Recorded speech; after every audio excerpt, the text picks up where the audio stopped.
Somaliland danteedu waxay ku jirtaa inay isbedesho. waxaan doonaynaa haddaan nahay meesha reer nabad isbedel doon. oo waxaan ku haysaan wax horumar adiga ku haysaan. degmaanu ka tirsannahay degmada wayaanadooda la dhahaa ambalaas ma lihin xanaanada annagu aanu samaysanay ee dhisanay ee jaaliyadeedu dhistay ee lacagteedii lagu bixiyey shaqaalaha in mushahar naloo siiya ayuu kulmiye noo diiday. asxaabtoon xeer lahayn isaa min xalaal ku imi xisbiga ku dhaqaaqaye inuu xilku meertayahay dadkii u xaqiijiyo awoodan kama idaan cabanay oo macid baa khasab ku joogi kartaa.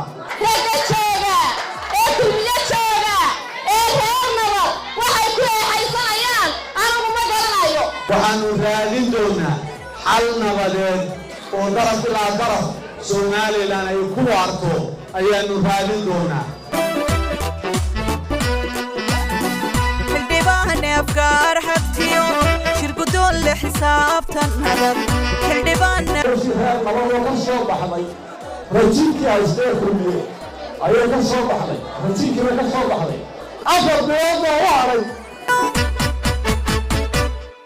xilkas weeyaan cirana xukunkeena hagaajin kara maanta xisbiga wadale haddaanu nahay waxaanu wadaa hayib iyo maqaashaa waxaanu wadaa cabdiraxmaan maxamed cabdilaahi oo dhammaan bulshada Somaliland ay u siman tahay macaasha nasiixbo wadani xogga